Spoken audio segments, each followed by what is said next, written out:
Bonjour à tous. Donc ce teaser va parler de la prothèse amovible ou de la prothèse adjointe, ce qui concerne en fait les appareils que l'on met aux patients. C'est appelé communément les dentiers, et je trouve que c'est un peu péjoratif, et il faudrait plutôt oublier cette terminologie alors que c'est quelque chose de très utile et qu'on peut utiliser dans de multiples situations.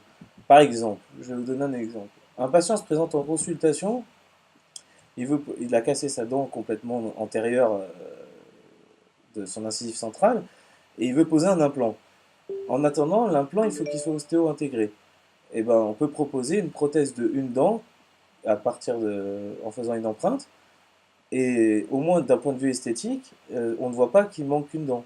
Et ça permet de pouvoir, à l'implant, de s'ostéo-intégrer et pouvoir réaliser après la prothèse sur un implant 3, 4 à 5 mois plus tard. Ça, c'est un exemple typique d'un exemple où ça peut être utile même pour un jeune, par exemple. On peut parler aussi des prothèses à base métal, ce qu'on appelle aussi les stélites. Alors, souvent c'est bâclé, on fait deux empreintes et puis on ne regarde pas exactement les choses, mais il faut tenir compte de beaucoup de règles, c'est-à-dire de regarder l'axe des dents, il faut paralléliser les axes, il faut il faut permettre des logements pour pouvoir que les crochets puissent s'insérer. Et donc il y a une certaine réflexion à ce traitement. Et plus on va avoir un travail de réflexion dans ce genre de traitement, plus la prothèse elle va être supportée par le patient. Et donc finalement, ce ne sera pas quelque chose de si invasif comme on veut le faire paraître, comme par rapport à la prothèse fixe par exemple. Ça peut être très utile, par exemple un patient qui a subi des interventions médicales, etc., ne peut pas poser d'implant parce qu'il est cardiaque, etc., il y a eu des valves aortiques, etc. Cette solution peut dépanner et peut être très esthétique si on sait bien le faire.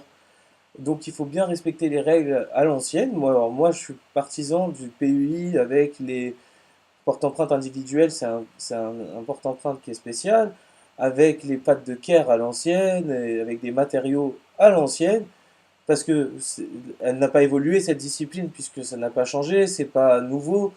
Et je pense que si on respecte les techniques des anciens, on peut obtenir de très bons résultats sur ce genre de travail. Et, et beaucoup de patients sont vraiment contents. Quand vous avez une dame de 80 ans et vous réalisez deux prothèses complètes avec des techniques, en respectant toutes les techniques et qu'elle retrouve son sourire, comme avant, avec la même forme des dents, en lui demandant sa photo de ses dents d'avant, etc. Vous imaginez pas quel bonheur elle a le jour de la pose des prothèses. Donc ce n'est pas du tout une sous-discipline, etc. Il ne faut pas toujours penser à un plan et un plan.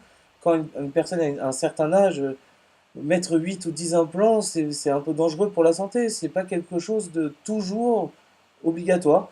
Et donc je pense que cette discipline, elle a sa noblesse et il faut conserver un peu ses règles et la connaître et donc bien respecter les protocoles.